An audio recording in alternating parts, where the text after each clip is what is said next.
Amici rossoneri, è il momento di scendere in campo, perché è tornato il Fanta dei milanisti.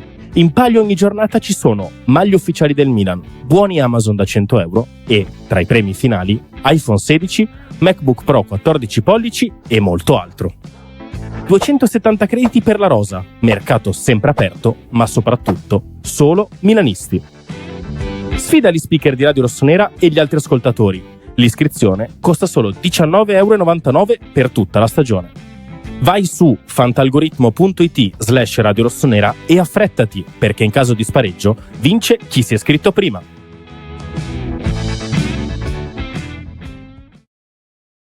Buongiorno a tutti e ben ritrovati amici di Radio Rossonera, buona domenica qui dalla radio dell'editoriale della domenica, che in realtà anticipa quello di domani e il ritorno della classica programmazione della radio da domani in poi, con tutti gli appuntamenti, quelli che ci hanno fatto compagnia nelle ultime stagioni. Grazie a tutti quelli che ci hanno seguito anche nella prima settimana di questa nuova stagione, che insomma è un po' partita la settimana scorsa, anche se ovviamente parte il 1° luglio. È una stagione che però, come abbiamo visto dalla partita di ieri, sembra un po' figlia della precedente, nonostante insomma in realtà la rosa del Milan sia cambiata parecchio, insomma ne sono andati via tanti, ne sono arrivati tanti, non magari qualitativamente adatti, ma adesso ne parliamo. E soprattutto è arrivata la prima sconfitta del Milan di Allegri contro una onestissima Cremonese, niente di eccezionale, una squadra quadrata, ben messa in campo, che ha concesso relativamente poco, che ha creato relativamente poco, ma come giusto che sia, ero neopromossa a San Siro la prima di campionato, insomma non è che deve venire a spadroneggiare. Ha fatto la sua onesta partita, ha portato a casa i 3 punti. Il problema in realtà è stato il Milan, non tanto quindi la Cremonese in sé, che insomma ha fatto una partita normale, mi verrebbe da dire, non ha nemmeno dovuto troppo sudare per bloccare il Milan in questi primi 90 minuti della stagione. È stato un brutto Milan, sì, è stato soprattutto nel primo tempo un Milan senza ritmo, senza idee, con pochissima qualità offensiva. Le pochissime giocate arrivate sono quelle da Luka Modric, ma insomma anche qui non scopriamo niente di che, insomma è arrivato alla storia dei 40 anni, ma i piedi e la testa sono sempre quelli, e devo dire anche discretamente le gambe. Quindi comunque la sua partita l'ha portata a casa. Il resto probabilmente invece è un po' tutto da rivedere, tolte le prestazioni di Alexis Samaker e in piccola parte, soprattutto per qualche sprazzo di Christian Pulisic, che però insomma non ha fatto granché nemmeno lui. È stata come detto una cattiva partita, ma della partita ovviamente avremo tempo di parlarne tanto, ne parleremo anche domani in editoriale, lunedì, eccetera, eccetera. Insomma, io volevo un pochino più soffermarmi, visto che da un po' che non ci vediamo di visu su quello che è accaduto al Milan, di quello che sta accadendo al Milan nelle ultime settimane, oltre alla partita stessa. Quindi mi rubo altri 2 minuti soltanto sulla gara, perché poi avremo tempo di parlare in altri appuntamenti. È difficile, diciamo così, raccontare una prestazione del Milan che sembra quasi figlia di quella dell'anno scorso, quasi che i giocatori che cambiano non vengano inghiottiti dal mood dei precedenti, gli allenatori si susseguono ma i problemi rimangono più o meno sempre gli stessi.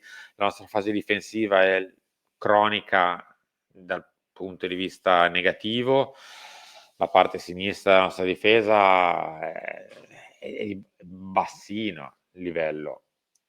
Poi ognuno di noi ha le preferenze, i gusti, i giudizi che può dare rispetto a un giocatore piuttosto che un altro. Sapete tanto già come la penso, sia su Pavlovic che su Estupiñán. Dal punto di vista difensivo parlo di Estupiñán. Mi sembrano 2 giocatori realmente molto modesti, sia dal punto di vista tecnico che dal punto di vista difensivo. Non basta mettere un giocatore qualsiasi per sostituirne un altro, come ogni tanto si legge sui social, perché sono ovviamente vaccate da social.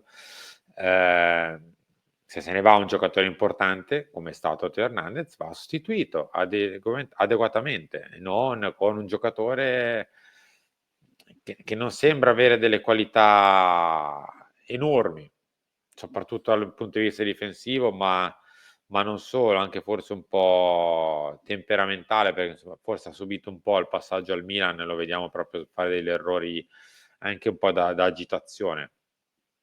Poi è la prima giornata, non bocciamo nessuno definitivamente, però dobbiamo raccontare quello che vediamo, ed è uscito dopo 45 minuti per una sostituzione tecnica. È difficile da vedere un cambio in una situazione del genere per un difensore, vuol dire che proprio è andato via andato via di testa. Lo stesso Pavlovic ha fatto una partita particolarmente negativa, ha tolto il gol che insomma è un'occasione a parte dove si è ritrovato al centro dell'area di rigore perché si era sganciato in quella posizione, ma dal punto di vista difensivo ha fatto veramente una cattiva partita.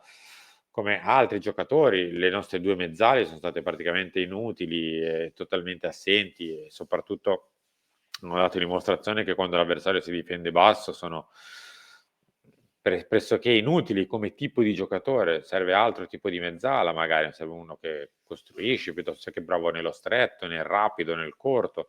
E Fofana e Loftus-Cheek sono giocatori che in una posizione di campo in questo tipo di partite fanno un po' fatica. Magari li vedremo bene, che ne so, dovessimo andare a giocare contro la Lazio, mettiamo caso all'Olimpico, la Lazio che fa la partita, la Lazio risale, tiene il possesso, ti dà tanto campo per ripartire, allora magari vedremo le caratteristiche di Fofana e di Loftus-Cheek. In caso con la Cremonese fanno fatica. Si è ad esempio visto Modric, che invece sullo stretto, sulla qualità è un principe. Per il resto, onestamente, che altro dire? Il nostro reparto offensivo era ridotto all'osso, è ridotto all'osso un po' per l'infortunio di Rafa Leao, ma soprattutto per la gestione del mercato che, come al solito, è sempre vincolante alle questioni economiche. La questione economica è principe nel Milan, in tutti i campi, cosa che ovviamente è anche giusto tenere in considerazione, ma saremo comunque una società di calcio, anche se non sembra, visto che insomma lo stadio è in gran parte pieno ormai di spettatori paganti e non di tifosi, non guardano più uno sport ma uno spettacolo, e quindi insomma questo si è dimostrato anche ieri. San Siro ha provato un paio di volte a cantare, ma ha preso la bastonata del 2-1 e è totalmente uscito dallo stadio il pubblico, perché è così. Non c'è da aspettarsi diversamente. Quindi sulla questione però curva tifosi ne avremo tempo anche lì di parlarne magari già da domani. Io volevo soffermarmi su quelli che sono dimostrati i problemi della squadra, facendo prima una piccola parentesi su Massimiliano Allegri. È ovvio che Massimiliano Allegri non ha la bacchetta magica, non è mai stato un allenatore che ha impreziosito col gioco le sue prestazioni, è sempre stato un allenatore pragmatico che badava al risultato, badava a non prendere gol, badava a tesaurizzare quelle che erano le poche occasioni da gol create, perché comunque non ne concedeva dietro. È un allenatore molto, molto, molto quadrato. Vedere invece una squadra di Allegri che lascia qualche spazio a campo aperto agli avversari, lascia qualche 1 contro 1 agli avversari di troppo, e di contro invece non riesce a capitalizzare le poche occasioni che ha, è stata per paradosso una squadra di Allegri il Milan di ieri sera, se non per la penuria di azioni offensive create. E un po' mi ha fatto strano vederlo nel secondo tempo un po' accucciato, un po' rassegnato in panchina, non gridare, non sbraitare, non incitare, non urlare. Mi è sembrato un po' dimesso ieri sera Max, e anche nelle dichiarazioni del post partita, quando dice che è una sconfitta che nessuno di noi si aspettava, forse ha subito un po' il contraccolpo, si pensava che insomma battere la Cremonese in casa fosse un pochino più semplice, cosa che in teoria dovrebbe essere, perché insomma è pur sempre la Cremonese neopromossa, che è tornata in Serie A dopo qualche stagione, con una rosa che insomma, al di là delle pecche della rosa del Milan, è 2-3 scalini sotto la rosa del Milan. E in teoria per battere la Cremonese dovrebbe bastare avanzare, avere, che ne so, Modric e Pulisic, oppure Jimenez e Loftus-Cheek. Basterebbe averne un paio di questi. Invece comunque in campo c'era praticamente tutta la nostra difesa titolare. C'era una parte consistente del centrocampo, c'era una parte consistente dell'attacco, perché alla fine a conti fatti la squadra che è andata in campo ieri, tolto Rafa Leao e tolto probabilmente un centrocampista, è largo circa la nostra formazione titolare del momento. Quindi non eravamo nemmeno così tanto vincolati dalle assenze. Le assenze ci sono nel reparto offensivo perché, come al solito, si è deciso che si può sacrificare il risultato sportivo sacrificandolo sull'altare del risultato economico.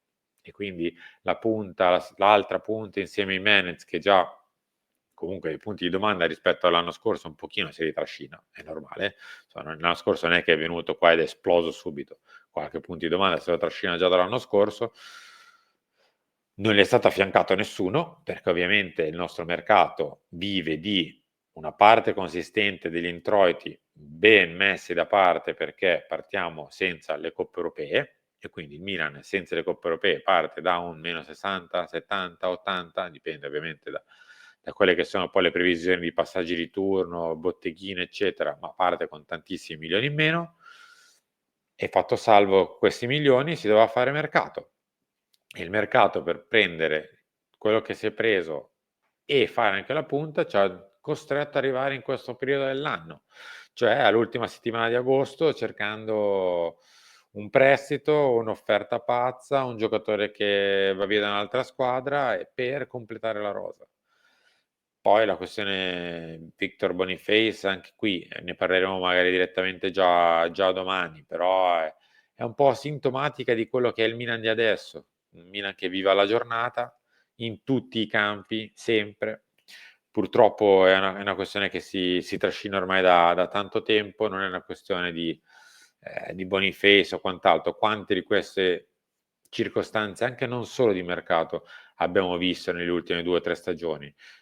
Circostanze non programmate, eventi che ti capitano per strada e tu devi prendere una decisione a destra e a sinistra senza avere la benché minima idea di cosa voler fare, perché non hai programmato praticamente nulla. Ora, le visite mediche di Boniface possono passare o non passare, ma questo è un altro tipo di discorso. E non vedere, diciamo così, una programmazione spasmodica dietro il Milan che fa un po' riflettere e ci lascia un po' nel limbo dell'anno scorso, perché la partita di quest'oggi è sembrata essere un po' la partita dell'anno scorso, quindi anche per come è stata vissuta emotivamente dalla squadra, che praticamente non ha reagito e, come ha detto Allegri, non ha percepito il pericolo, altra cosa che abbiamo sempre visto anche negli anni precedenti. Partivamo quante volte siamo partiti con Sessao sotto di un gol, sotto di 2 a volte addirittura, come niente fosse, come bere acqua fresca. Bisognava fare una rivoluzione, sì, perché il Milan l'anno scorso è arrivato ottavo e la rosa del Milan era da risistemare.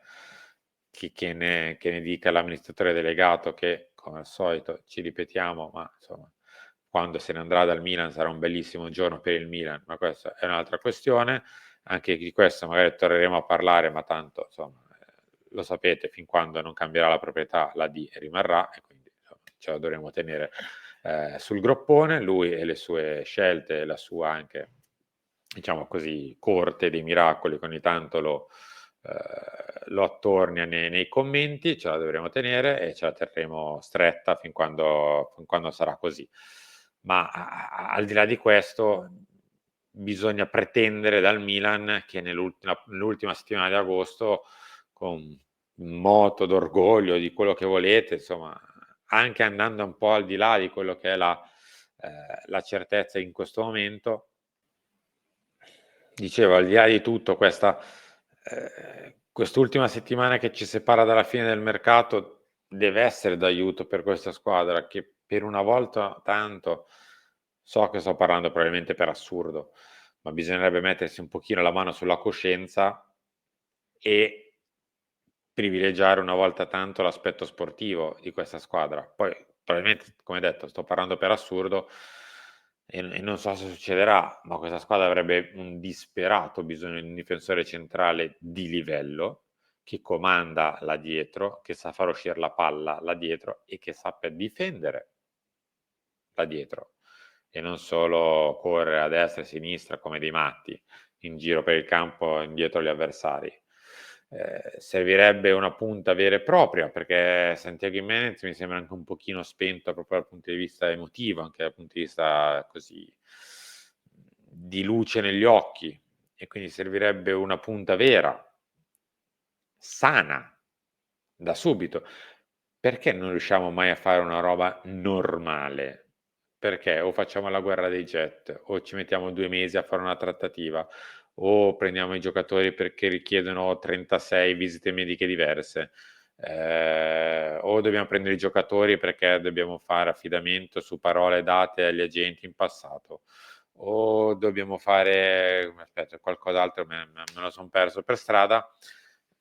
Dobbiamo fare un downgrade in difesa, perché abbiamo venduto senza migliorare, purtroppo. La nostra difesa sicuramente non è migliorata sul mercato.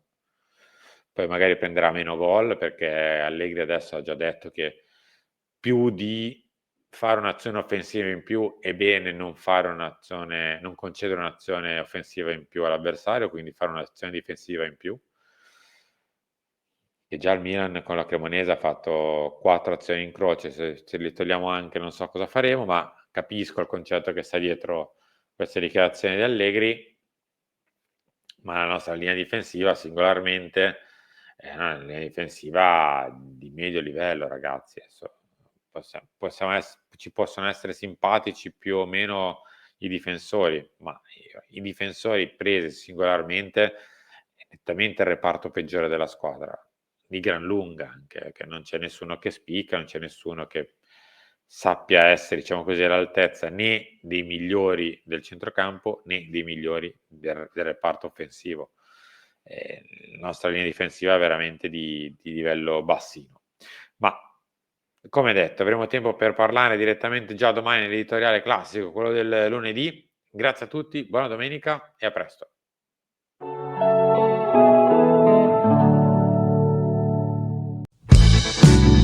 Amici rossoneri, è il momento di scendere in campo, perché è tornato il Fanta dei milanisti. In palio ogni giornata ci sono maglie ufficiali del Milan, buoni Amazon da 100 euro e, tra i premi finali, iPhone 16, MacBook Pro 14 pollici e molto altro. 270 crediti per la rosa, mercato sempre aperto, ma soprattutto solo milanisti. Sfida gli speaker di Radio Rossonera e gli altri ascoltatori. L'iscrizione costa solo 19,99 € per tutta la stagione. Vai su fantalgoritmo.it/Radio Rossonera e affrettati, perché in caso di spareggio vince chi si è iscritto prima.